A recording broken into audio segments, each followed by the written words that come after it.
this is Carrie Vacanti with Stampiphany, and I'm here to show you how to do a watercolor resist with this Give Thanks card. So let's get started. We need a piece of Stampin' Up! Watercolor paper. I've cut it down to 3 3/4 by 5, and the set I used was Thankful Forest Friends, and I used the Give Thanks. What I'm doing here is I'm inking up my stamp with the VersaMark Pad, which is a nice, good, clear, sticky ink. It sticks really nicely to my embossing powder.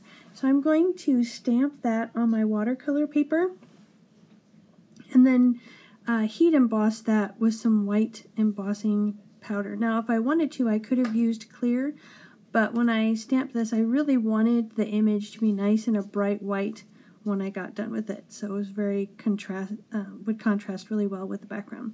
So here I'm putting the powder on. I'm just going to flick some of that excess powder off, and then I'm going to take my heat tool and melt that powder. What I like to do is get my heat tool good and hot before I put it to the paper, and what that does is that helps keep your paper from warping when you're embossing. So now that it's all embossed, I know you can't really see that on the camera, but trust me, when we do the watercolor over it, it'll just pop out. It's almost like magic. It looks really cool. So what I'm doing here is putting some reinkers on a big acrylic block. I kind of like to use my acrylic blocks as a painter's palette. And the colors that I'm using are Cajun Craze, Soft Suede, Garden Green, and Delightful Dijon. And I'm just putting a few drops on that block, and I'm going to take my Aqua Painter filled with just regular water. And it's good to have a napkin or a paper towel there when you use your Aqua Painter, just so you have something to dab the color off. So I'm going to grab the first color, which I believe is the Delightful Dijon.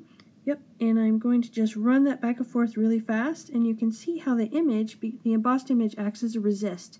It doesn't soak up the color. And so that image pops out, and the color stays in the background.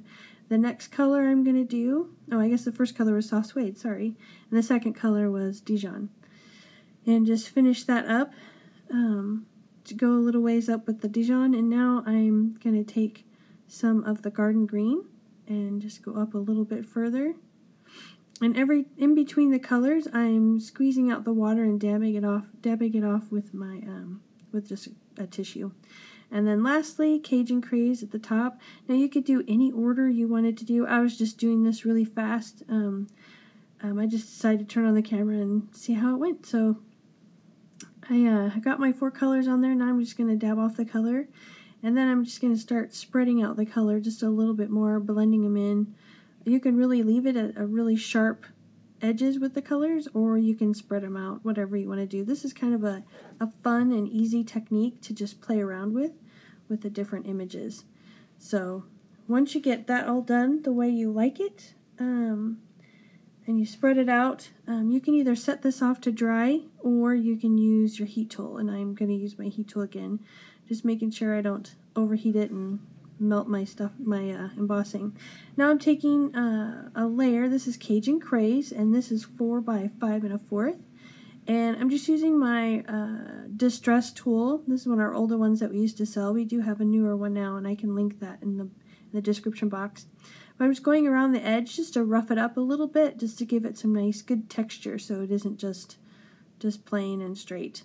Just wanted to give it a little more visual interest there. Once you get done with that, I'm just going to start layering the pieces together. And what I wanted to do is add a little more dimension to it. So we're going to add a couple elements to it. We're going to add some linen twine and a couple of our wood accents that go along. I believe it's from the Into the Woods wood elements. So I'm going to take some linen thread and just unwind a little bit here and snip it. Excuse me. And I wanted actually to go around the watercolor paper and the Cajun Craze, so I'm going to take my fast fuse. I wanted to use the fast fuse. It's a little stronger than a regular snail because the watercolor paper is kind of thick and it's been warped a little bit with the water. Now I could have taped my watercolor paper down, but I have to admit sometimes when I'm just playing around in my office I get a little lazy, so I don't always take extra steps, but it came out fine. So I'm going to attach this to the Cajun Craze. Just make sure it's even there. and kind of smooth that out so it sticks down really nicely. I put some tape on the back first before I wrap the linen thread, because the linen thread will stick to that and help keep it in place while I'm trying to wrap it around. And actually, when I was making the card, you'll see I was about to put it on the card base, then realized, whoops, I need to put my linen thread on there first. So that's when I remember. So I'm going to wrap that around. I kind of wrapped it around a lot and then realized I didn't want it wrapped around 4 or 5 times. 3 times is usually plenty. So that's what I ended up doing, is just wrapping it around 3 times, as you can see there. I use a lot of linen thread. I like linen thread. It's neutral. It goes with a lot of things. It's almost like a nice subtle little accent without being too flashy, and that works well with a lot of the type of the cards that I make. So once I have it the way I want, because it's stuck to the back, it kind of helps keep it in place so it doesn't slide around or come loose when I'm trying to. But when I put it down originally, I noticed that the card art piece there was just a little bit off, so I wanted to adjust it so it was a little more even all the way around the edges. Now the card base is, I believe, Hello Honey. It isn't dark enough to be Dijon, but I'm pretty sure it's Hello Honey. So I'm just going to tie that in a bow.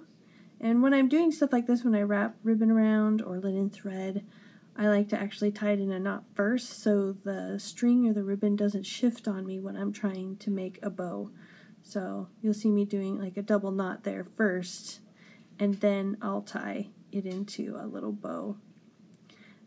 We could have used any kind of ribbon. We could even have used baker's twine. If you want, whatever you have on hand that kind of has the same colors or is a nice neutral color will work. And then what you do is just adjust the bow the way you like it, and turn off the edges like I did there. I wanted to add those little wood accents, and our glue, our fine tip glue, works really well for that. As I was going through, I was realizing I didn't like how that little ribbon was sitting there, so you'll see me flip that around and put it under one of the strips of the linen thread. Sometimes I just get picky. I don't know why. I'm watching myself doing this going, you know, I could have just left it, but anyways, who knows sometimes where my brain is going. It kind of wanders aimlessly through a forest, and once in a while it makes it back out. So anyways, enough rambling. So anyway, once I add the ribbon, it's time to glue those little accents, and our new fine tip glue pen works really, really well for this. I am really having a lot of fun using that. I love the fine tip. It just makes it great for just doing tiny little accents. Works great for wood accents, works great for paper. Really thick ribbon, it doesn't seem to work really well because it ends up soaking up into the ribbon and then it doesn't stick to the surface. So I don't know that I would. I've tried it a couple times on ribbon and it hasn't worked so well, but pretty much anything else, nice light accents work really well. So, and I could have even colored those little leaves with a marker if I wanted to, but I wanted to keep them that neutral, natural color there. I just like the way that turned out. So I wanted to show another idea besides the give thanks. This is a nice fall card. You could even make it into a happy birthday card if you want by stamping a happy birthday and putting that on there. So this other example I want to give you really quickly. I've already embossed a greeting and a snowflake onto the same watercolor paper. And this time I'm just using one color. I'm just using Night of Navy.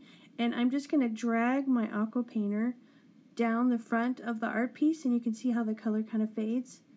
But look at how pretty that snowflake shows up.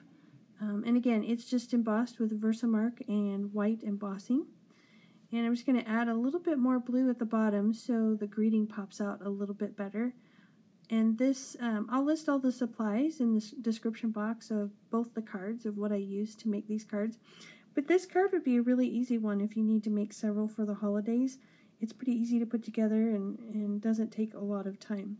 So once it gets all dry, excuse me, again, I'm using my heat tool to dry this one, which makes it nice and fast if you want to get them done a lot quicker instead of just leaving them out to dry.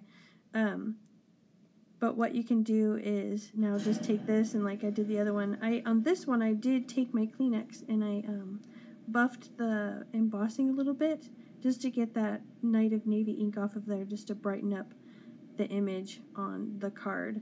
And so I have a couple examples here of a finished one, and I'll pull it out here really quick.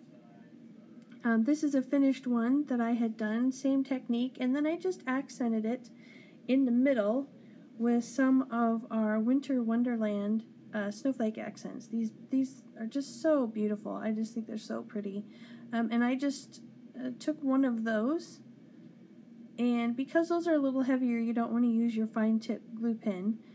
So what I did was I used glue dots, and I just stuck one behind my little embellishment and then put that in the middle, and then backed that with some silver foil paper and then some Night of Navy cardstock. So there's another example with the half pearl that's in the middle, but same exact technique. I'm going to make that one. I just made the snowflake around the snowflake a little bit darker.